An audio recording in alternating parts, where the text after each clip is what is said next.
শরীয়তপুরের জাজিরায় পদ্মা নদীর ভাঙনে আলমখার কান্দি জামে মসজিদের দ্বিতীয় ভবনটি সম্পূর্ণ নদীগর্ভে বিলীন হয়ে গেছে।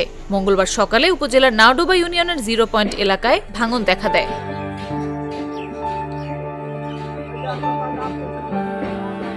প্রত্যক্ষদর্শীরা বলেন, মসজিদ ভাঙনের কবলে পড়ে ফাটল দেখা দিয়েছে এমন খবরে অনেকেই দ্রুত নদীর পাড়ে চলে আসেন। একটু পরে চোখের পলকে বিকট শব্দে মসজিদটি নদীর মধ্যে ভেঙে পড়ে যায়।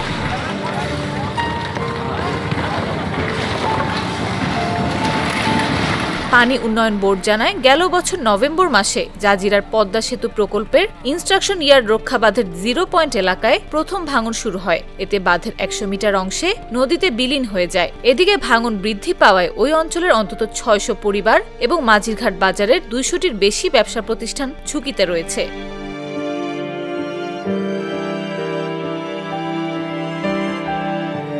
এদিকে ভাঙন ঠেকাতে অস্থায়ী ভিত্তিতে ভাঙন কবলিত স্থানে বালু ভর্তি জিও ব্যাগ ও জিওটুব ডাম্পিং করছে পানি উন্নয়ন বোর্ড। জিও ব্যাগ ডাম্পিং করেও কোনোভাবে নদী ভাঙন থামানো যাচ্ছে না। তবে অতি দ্রুত স্থায়ী টেকসই বেড়িবাঁধ নির্মাণের উদ্যোগ নেওয়ার দাবি জানালেন স্থানীয় বাসিন্দারা। আপৎকালীন কাজ হিসাবে করতেছি এবং পদ্মা নদী, সেহেতু এটা একটু বেশ ভাঙনটা পুরোপুরি থামানো এটা আসলে সম্ভব নয়।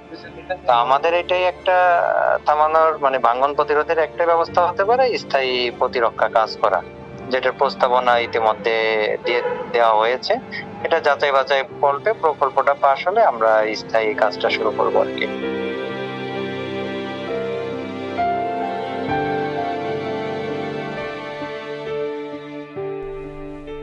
নিউজ ডেস্ক, জাগো নিউজ।